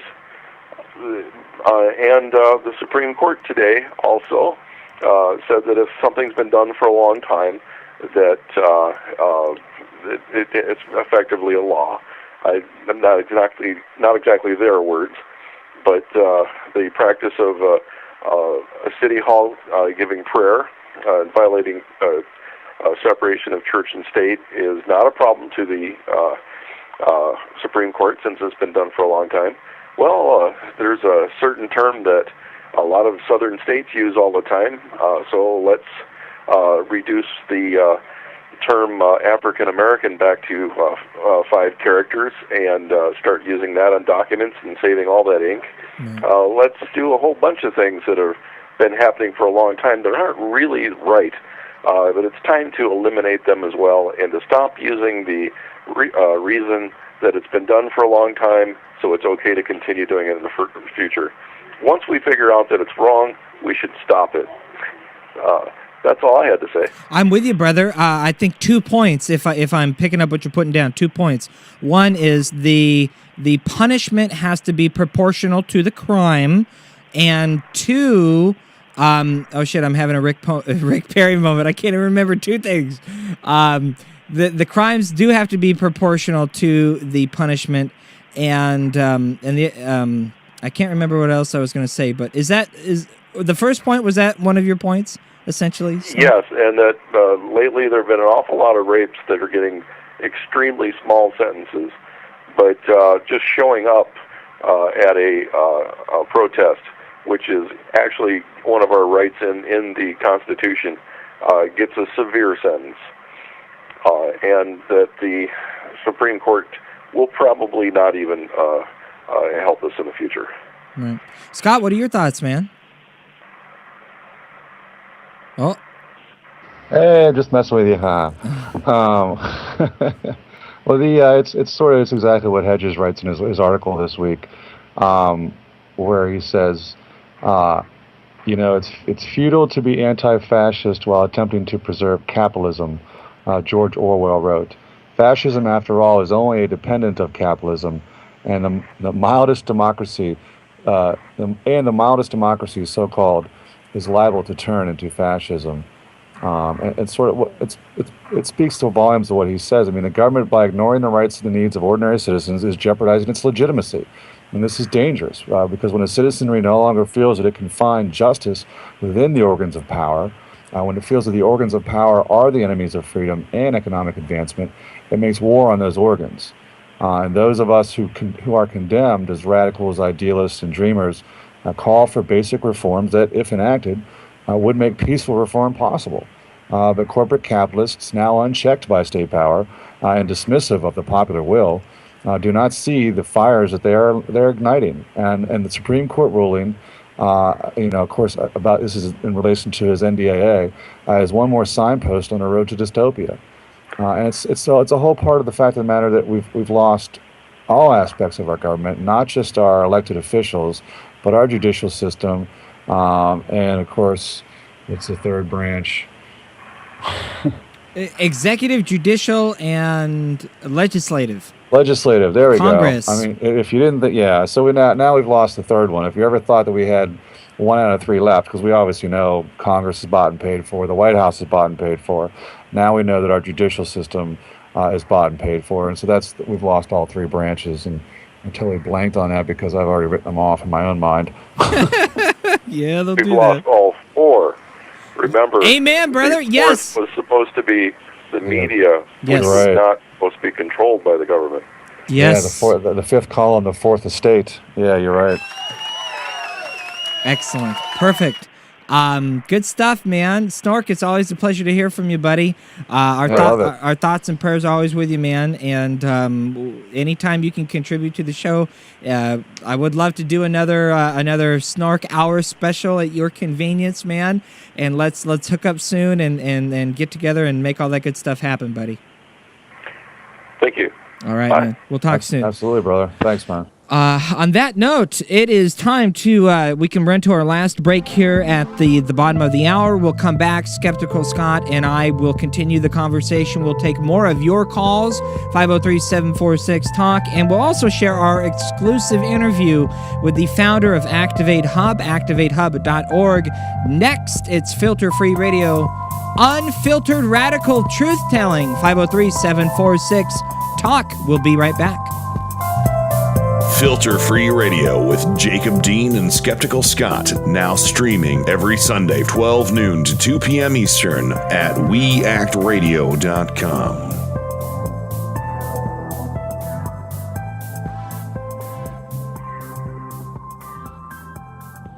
Disappointed yet again by Sunday morning political talk shows brought to you by the mainstream media? Don't let them ruin your Mondays. Sounds like somebody's got a case of the Mondays. There's a fresh way, a filter-free way to jumpstart your news week. On Monday nights, come experience Jacob Dean, host of Filter Free Radio. He is the most interesting man in the world. Finally, there's a radio talker who will arm you with the real facts, all the facts, and guide you through the labyrinth of fake news and false punditry. Each week, Jacob Dean throws out all those worn-out memes, crystallizes important issues, champions progressive causes, and features constructive solutions. That's Filter Free Radio, every Monday night from 7 to 9 p.m. Eastern on the Ustream home of Nicole Sandler, RadioOrNot.com, and FilterFreeRadio.com, the official website of Filter Free Radio. Hello, this is the Space Dog from SpaceDogRadio.com. Thanks for tuning in to FilterFreeRadio.com. Hey, in case you missed any of the shows from last week on Space Dog Radio, here you go.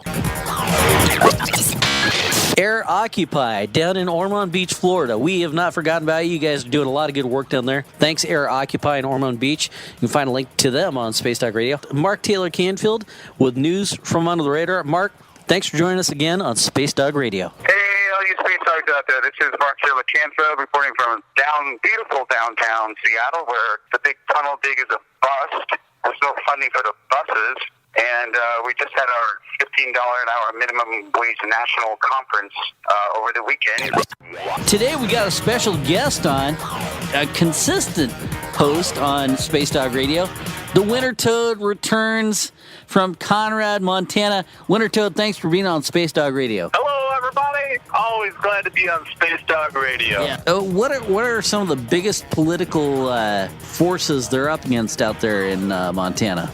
Right now, as far as political goes, dude, there's so much available out here that the government can exploit. The coal trains, the lack of the ability to control not only coal trains, but the wheat trains. What about fracking? Bakken oil fields in North Dakota and Montana. Yep. They're so poorly regulated that they have a really tough time keeping these trains on the track. And there you go, some excerpts of shows we did last week on Space Dog Radio. Hear more at SpaceDogRadio.com. Special thanks to Jacob Dean at Filter Free Radio for flying along with Space Dog Radio. We appreciate every flight. I'm the Space Dog. Be safe, be happy, and I'll catch you next orbit. Tune in to Liberal Justice Radio on the TuneIn app and TuneIn.com.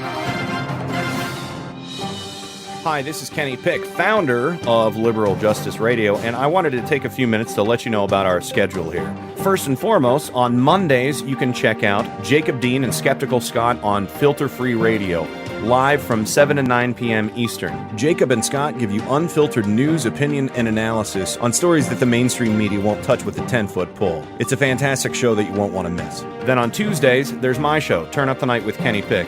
I have many co-hosts, Tom, Deba, Matt, Kim, and Pete on Tuesdays. That's 7 to 10 p.m. Eastern. We have lots of laughs. We talk about politics. We talk about news. We talk about all kinds of stuff. You'll love it. We also have a Friday show, but we'll get to that momentarily. We're proud to announce that we have a brand new addition to our live family, and that's the Bradcast, of course, hosted by the world-renowned Brad Friedman of the Brad Blog and the Green News Report. And we're very happy to have him on from 6 to 7 p.m. Eastern every Wednesday. Then Thursdays, well, everybody gets the night off for good behavior. Then Friday comes back around, and yeah, that's right, Turn Up the Night is back.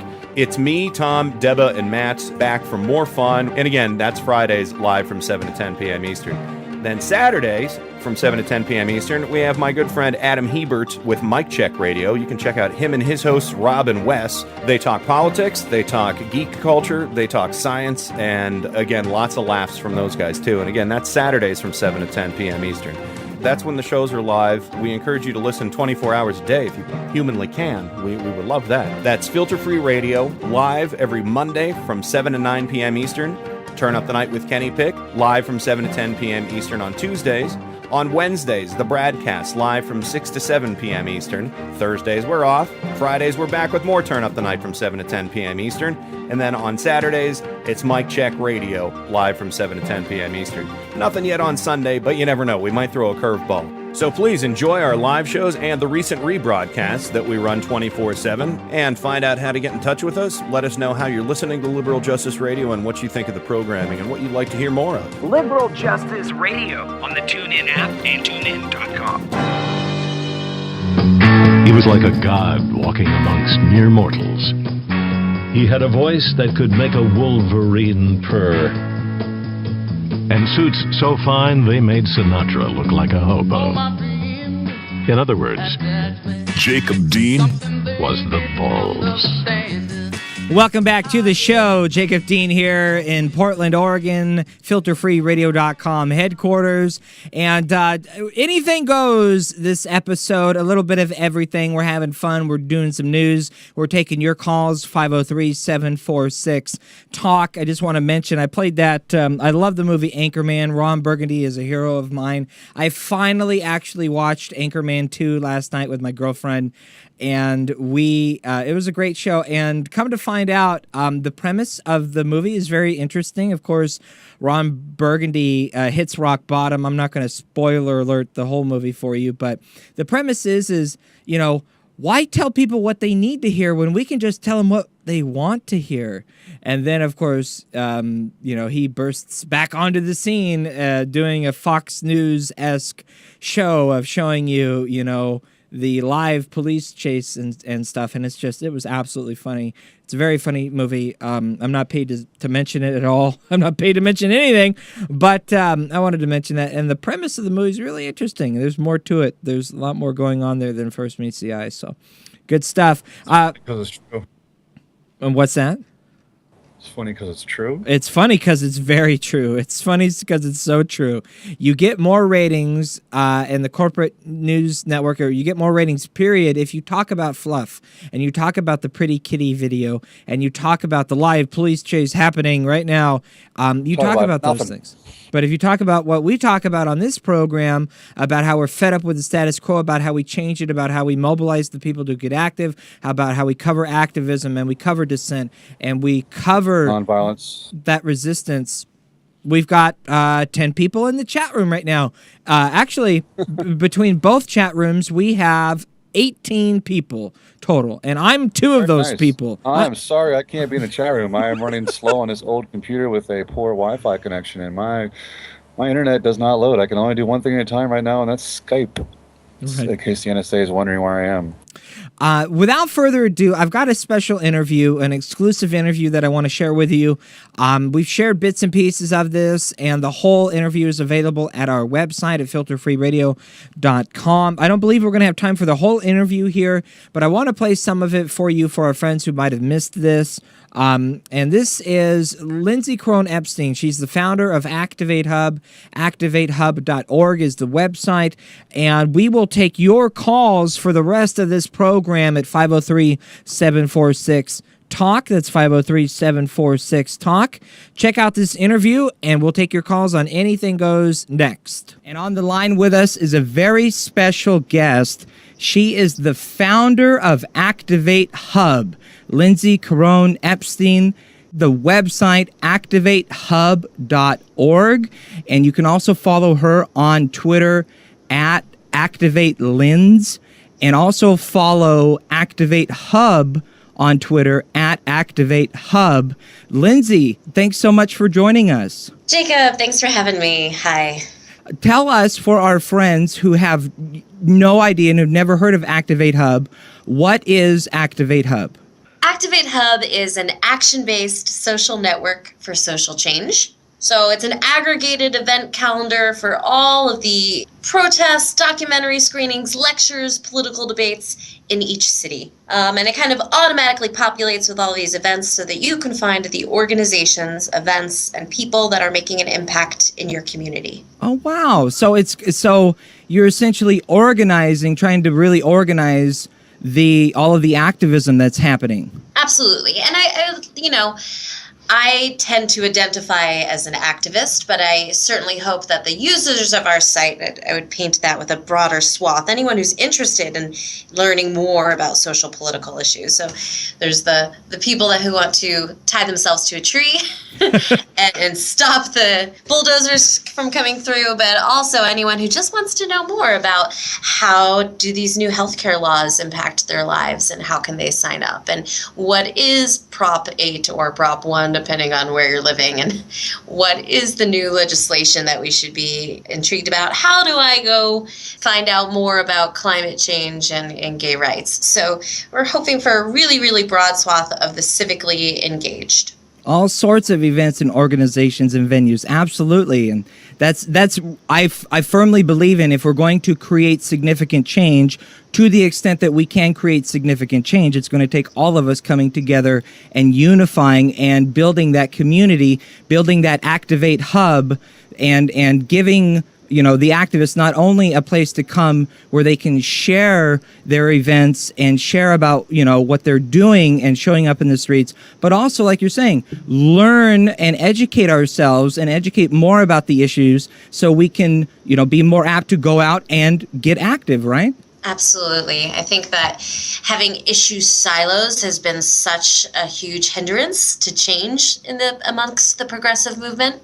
It's a beautiful thing that so many people care passionately about a cause, to kind of label themselves as, I'm an environmentalist, I am a gay rights advocate. But there has to be a place and a time where we come together and support each other. And that's in part because we need each other, but also the issues, the core pillar issues of whatever it is you care about is the same. When it comes down to it, we're really all fighting the same corporate personhood and money in politics. And no matter whether we consider ourselves someone fighting climate change or someone working on poverty issues, we have to come together and fight those core issues at some point. So I think it's important to have a platform where all those people can still self-identify in their silos and still be a part of a larger connected community.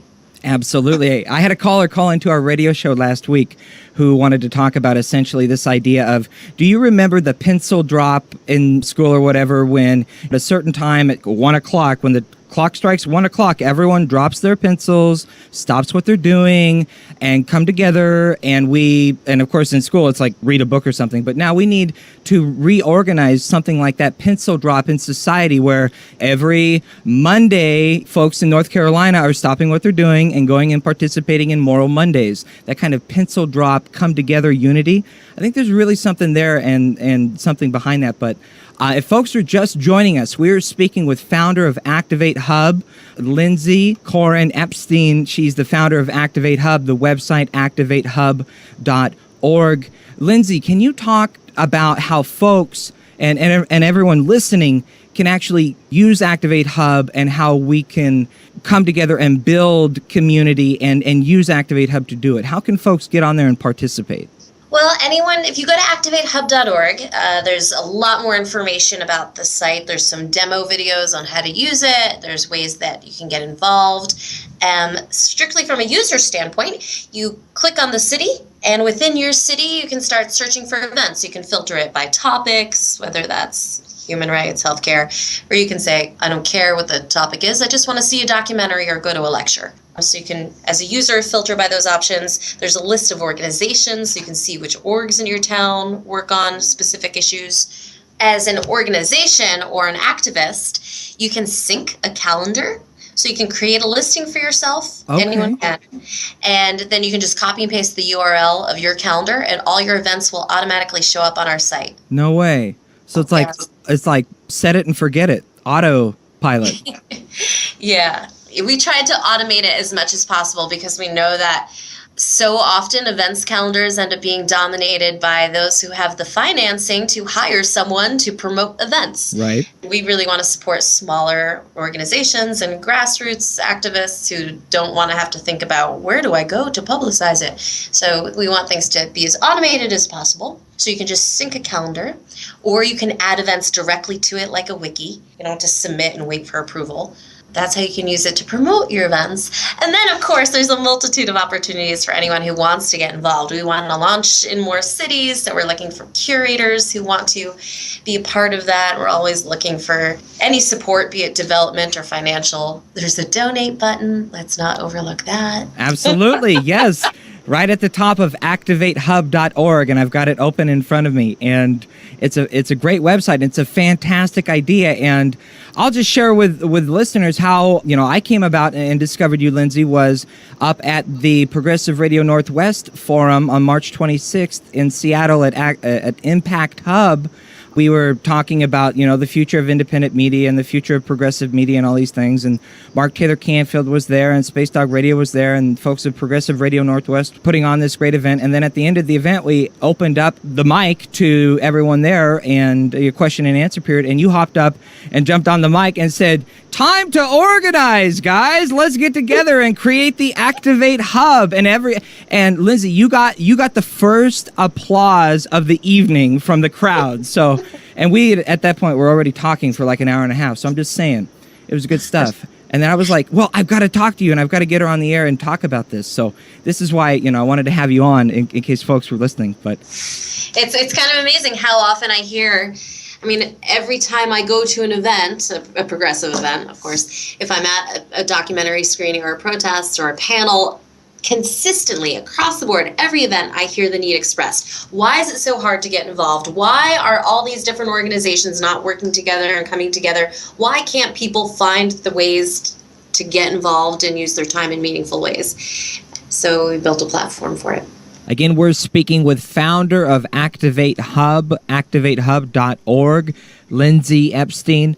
Lindsay, tell me about how you actually built Activate Hub. How did you get it to come together and create the website? Tell me a little bit about that. The creation of the site was super interesting. It was definitely a long time of seeing that this need existed and hearing all these people express frustration that they couldn't make an impact, which to me is so sad, right? Because it's really easy to find all the bands playing in every bar and every movie and every theater. But if you want to use your time in a meaningful way, and to think like apathy is a problem, sure, but to think that there's so many people that want to make a difference and don't know how, like that lost energy and that lost momentum, that shouldn't be a problem. Right. We've got enough obstacles. Exactly. So it's a pretty robust platform, and I've had some developers, some really renowned developers, look at it and say they would, charge something like $150,000 or $200,000 to build it, which I had no money. I was still in school and living off of student loans when I started working on this. Right. So we got it built in a pretty interesting way. And the more I discover this world of tech startups, the more I hear from people that it's pretty fascinating how I got it built. I found volunteers and I organized hackathons and code sprints, and we found open source solutions and APIs and cobbled this thing together with volunteer power. So it's really unusual to have a website built by the community. And it's built over the course of 3 years by probably 20 or 30 different people. A community building platform for communities built by the community. Amen. Can I get a hallelujah out there? Somebody. Hallelujah. That's excellent. And oh my goodness. And so, that's essentially my question. You beat me to it is, what really makes it unique? And that is so unique and so special. And that alone right there is on a level that is able to connect with me and connect with the people who are into this radio show, because that's what it's all about, is coming together and building that community and being the change, making the difference, showing up. And I can't tell you, Lindsay, how many times I've had this conversation with people and they're like, I just wish there was some place where we could go, just one place, and it's all there and everything is there. If I want to go participate in the activism, if I want to learn more about the issues, if I want to get involved and show up, I wish there was just one place where we could all go and come together under one umbrella and make a big difference together. And you have created it. And not only have you created it, but that is a hell of a way to do it. That is awesome. When you have no resources, how do you get things done? Yeah. And, right now, like if you Google gay rights and your city, you can't find all the organizations working on something. And if you did find half of them, they'll be like buried on page 10 of your Google search, then you have to go to every single one of their websites individually and find an event listing or sign up for their newsletter. So right now, those of us who want to make a change have to get 100 emails and suss through them to see if there's someone who told me to show up on a day that works for me. And that's too difficult. Right. You know, I'm really busy. I'm available Tuesday night. What's going on? And Right. can I find that out quickly? Right. That's so, you're so spot on. It's like, you know, we all have lives and we're all busy, and I totally get that. Let me be at the forefront of the nonviolent revolution and the forefront of the hypocrite couch potatoes. And, you know, I get it. The reality is we only have so much time and so much effort that we could devote to the struggle, and to be able to organize the who, what, when, where, why, how, and make it so easy for people to get in there, get what they need to know, be on their way, show up at the protest Tuesday night at 6, because that's all you can do, you know. But you are participating at a very small but very important grassroots level in the revolution, in the rebellion, in the revolt, essentially, I would add. And this is what we need to make a real difference in the world. Yeah. And my one other hope with it is, you know, the hardest part about event organizing is not organizing an event. It's getting the people to come to it. Right. And so I want it to be easy for more people who have, I kind of want to screen this documentary. I kind of have a potluck. If there's a place where you can post that and you feel confident that people will come, people are more likely to do that. And we saw that part of my inspiration was there was a calendar for the tech community in Portland called Calligator. We built on top of that platform, and between the Calligator platform and then there was a calendar for the bike community. And you saw this community begin to thrive and grow. People who previously said, oh, you know, I wish I had someone to ride my bike with at sunset, suddenly posted it on this calendar and 50 people would show up. And so I'm hoping that we can see that kind of a snowball effect of people who are dreaming that are able to just post and the community will come and take action. I think that's the power of a calendaring platform. I'm so with you. Again, folks need to check out activatehub.org. Lindsay, and again, thank you, Lindsay, the founder of Activate Hub, Lindsay Carone Epstein, for joining us for a few minutes. Can you tell us where Activate Hub is already live in what cities are you already, you know, on the ground and running, and how's it going there? We are in Portland and Detroit, where we have about 3,000 or 4,000 visitors every month. We're still looking to expand both our user base in those cities and launch in other cities. So we're about to launch in Seattle, and hopefully DC and Boston are next. So Excellent. If you happen to be in those cities and you want to get involved, please let me know. Looking at you, We Act Radio, 1480 AM, WPWC, weactradio.com. Just looking at you guys, just saying. Sorry. It's fine. And kind of what exists already to me is really just our version 1, and we really hope to add a lot more features that make it possible for people, that make it easier for organizers, right? So if you are organizing a fundraiser or a political rally or a documentary screening, where do you do that? And part of this comes from, I made a documentary about healthcare, the healthcare movie, which was narrated by Kiefer Sutherland. And as we screened it across the country, finding the places we could do that, and we, with no money, trying to find out where in these cities we've never been can we host screenings, like what kind of venues are amenable to that. So there's kind of a suite of tools that we expect to release that make it easier for people to organize grassroots movements, and that's kind of next on the horizon there. Very cool. Very cool.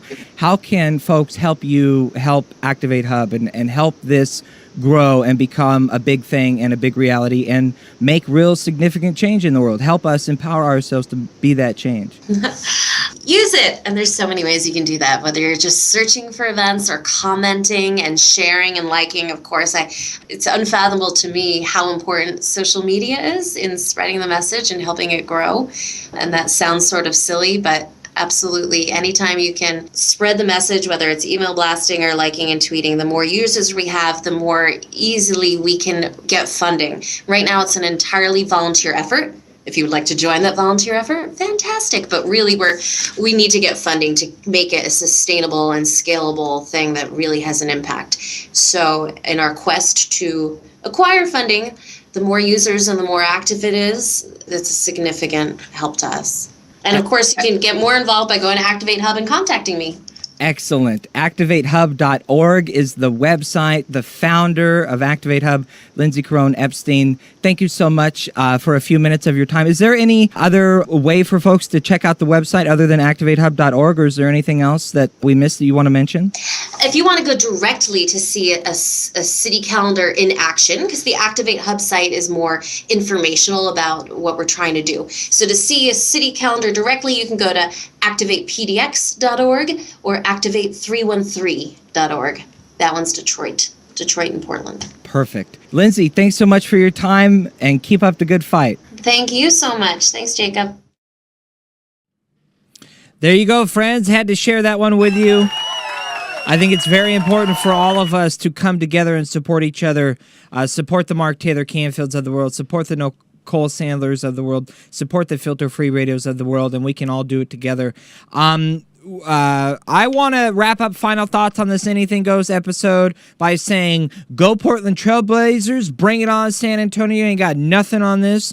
Number 2, happy early Mother's Day to Mom, love you. Number 3, happy May Day to everyone who showed up and participated. If you show up and get out there and get active, give us a call and tell us about it. I would not be more thrilled. 503-746-TALK. And in the couple of minutes we have left, I've got to throw it to our brother from another mother, Mr. Skeptical Scott, our super duper awesome producer and all around good fellow. Brother Scott, man, your final thoughts and your take home message for our good friends out there. Thank you, Jacob. Hey. Thanks for that throwback there. I would just like to read to our fellow listeners what keeps me going, and that is what's available on the bottom of our homepage on the text from Chris Hedges' Hope speech. I'll just read a quick excerpt. Some hope. Yeah, bring on the hope, brother. Hope, right? And he says, hope will only come now when we physically defy the violence of the state. All who resist, all who are here today, and this is, of course, at a protest, keep hope alive. All who succumb to fear, despair, and apathy become an enemy of hope. They become, in their passivity, agents of injustice. And if the enemies of hope are finally victorious in this nation, the poison of violence will become not only the language of power, but the language of opposition. And all who resist with nonviolence are the last thin line of defense between a civil society and its disintegration. Hope never makes sense. Hope is weak, unorganized, and absurd. Hope, which is always nonviolent, exposes in its powerlessness the lies, fraud, and coercion employed by the state. Hope knows that an injustice visited upon our neighbor is an injustice visited upon all of us. Hope posits that people are drawn to the good by the good, and this is the secret of hope's power. Hope demands for others what we demand for ourselves. Hope does not separate us from them. Hope sees in our enemy our own face. Hope has a cost. Hope is not comfortable or easy. Hope requires personal risk. It's not about the right attitude. Hope is not about peace of mind. Hope is action. Hope is doing something. The more futile, the more useless, the more irrelevant and incomprehensible that act of rebellion is, the vaster and more potent hope becomes. Hope affirms that which we must affirm, and every act that imparts hope is a victory in itself.